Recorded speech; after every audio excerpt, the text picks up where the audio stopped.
wabarakatuh. Perkenalkan, nama gue Rizky Hendriansyah. Di channel gue kali ini dan gue bakal ngebahas tentang masa-masa pemerintahannya Adolf Hitler.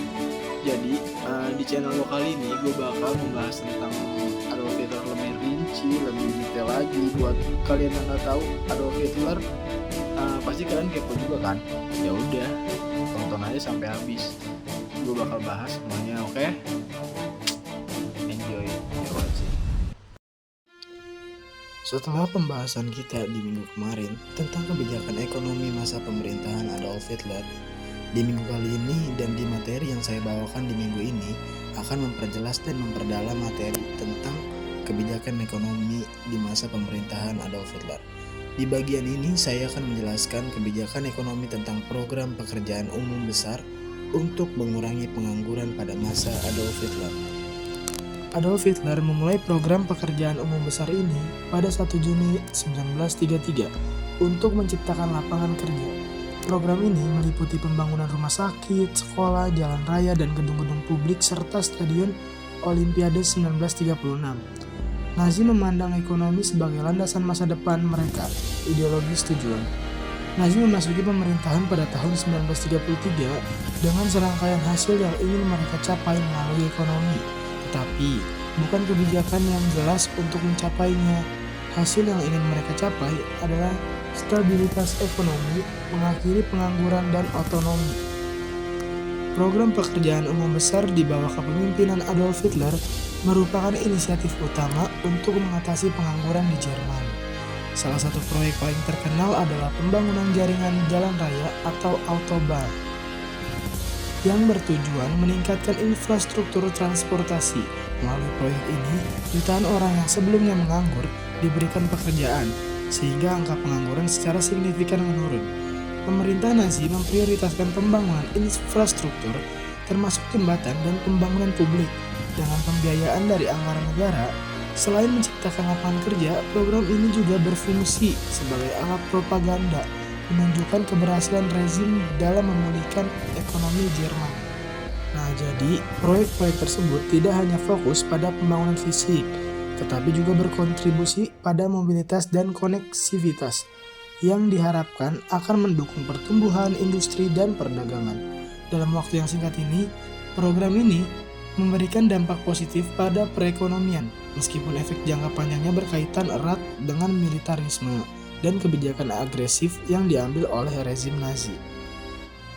Dan secara ekonomi, hasil dari program pekerjaan umum besar ini cukup mencolok guys. Dalam waktu singkat, angka pengangguran menurun drastis, yang membantu memulihkan kepercayaan masyarakat terhadap pemerintah. Namun, penting untuk dicatat bahwa keberhasilan jangka pendek ini tidak bertahan lama. Banyak dari proyek ini dirancang tidak hanya meningkatkan infrastruktur sipil, tetapi juga untuk mendukung agenda militer rezim, yang pada akhirnya berkontribusi pada kebangkitan Jerman sebagai kekuatan militer sebelum Perang Dunia Kedua. Nah, selain itu, kebijakan ini juga memiliki sisi gelap guys, karena banyak pekerjaan yang dipekerjakan dalam kondisi kerja yang sulit dan seringkali di bawah pengawasan ketat. Banyak proyek yang menggunakan tenaga kerja paksa, termasuk tahanan politik dan kelompok-kelompok yang dianggap tidak diinginkan oleh rezim, seperti orang-orang Yahudi guys. Jadi dengan demikian, meskipun program pekerjaan umum besar di bawah Hitler berhasil mengurangi pengangguran dan merangsang perekonomian dalam jangka pendek, dampak jangka panjangnya lebih rumit dan terkait erat dengan kebijakan agresif dan militerisme yang membawa dunia ke dalam perang. Dalam konteks pendanaan dari negara untuk program pekerjaan umum besar di bawah Adolf Hitler berfungsi sebagai alat utama untuk mengatasi pengangguran dan merangsang ekonomi Jerman yang terpuruk setelah Perang Dunia Pertama. Pemerintah Nazi mengalihkan dana dari berbagai pos anggaran seperti pendidikan dan kesehatan untuk proyek infrastruktur, termasuk pembangunan autobahn dan fasilitas publik lainnya. Selain itu, pemerintah menerbitkan obligasi dan utang untuk mendapatkan dana tambahan, menciptakan insentif bagi investasi swasta, dan memperluas kapasitas pembiayaan proyek. Lembaga-lembaga pemerintah dibentuk khusus untuk mengelola dan mempercepat realisasi proyek-proyek ini, yang secara langsung menciptakan permintaan tinggi untuk negara tenaga kerja, dan bahkan baku. Dampaknya, angka pengangguran turun drastis dan masyarakat merasakan peningkatan daya beli serta kepercayaan terhadap pemerintah. Namun, keberhasilan ini disertai dengan konsekuensi jangka panjang. Peningkatan utang dapat menimbulkan masalah di masa depan, dan banyak proyek yang menggunakan tenaga kerja paksa menciptakan ketidakadilan sosial yang mendalam. Lebih jauh lagi, sebagian dana dialokasikan untuk mendukung industri militer, mencerminkan fokus rezim pada persiapan perang. Dengan demikian, meskipun program ini berhasil secara ekonomi, dampak sosial dan ideologisnya memperlihatkan kompleksitas kebijakan yang diambil oleh rezim Nazi, menciptakan landasan bagi kebangkitan militer Jerman, dan berkontribusi pada gejolak yang memicu Perang Dunia Kedua. Dan yang terakhir, propaganda dan mobilisasi massa di bawah rezim Nazi merupakan alat strategis untuk membentuk persepsi publik dan mengonsolidasikan kekuasaan. Pemerintah menggunakan media seperti film, radio, dan poster untuk menyebarluaskan pesan-pesan ideologis yang menekankan nasionalisme, rasialisme, dan kebanggaan terhadap pencapaian ekonomi, termasuk program pekerjaan umum. Melalui propaganda ini, pemerintah menampilkan proyek infrastruktur sebagai simbol keberhasilan dan kebangkitan Jerman. Mobilisasi massa dilakukan melalui acara publik seperti perayaan dan pawai, di mana orang-orang diajak untuk berpartisipasi dan merasakan solidaritas kolektif. Ini menciptakan ikatan emosional antara rakyat dan rezim, serta meningkatkan loyalitas.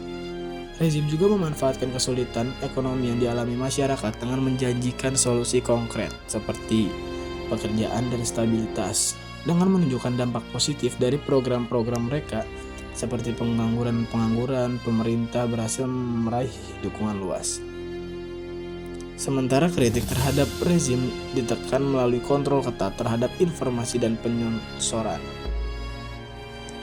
Keseluruhan strategi ini tidak hanya bertujuan untuk meningkatkan citra rezim, tetapi juga untuk menanamkan ideologi Nazi dalam benak rakyat, menjadikan mereka bagian dari visi kolektif yang lebih besar. Ini membangun fondasi untuk dukungan yang luas terhadap kebijakan-kebijakan agresif Nazi, termasuk militarisme dan ekspansionisme yang akhirnya berkontribusi pada dinamika yang mengarah ke Perang Dunia Kedua. Sepertinya tidak cukup kita bahas di minggu kali ini tentang kebijakan ekonomi masa pemerintahan Adolf Hitler yang begitu amat panjang dan sangat rumit ini. Oke guys, akan kita lanjutkan pembahasan tentang materi ini di minggu berikutnya. Bye guys, thank you.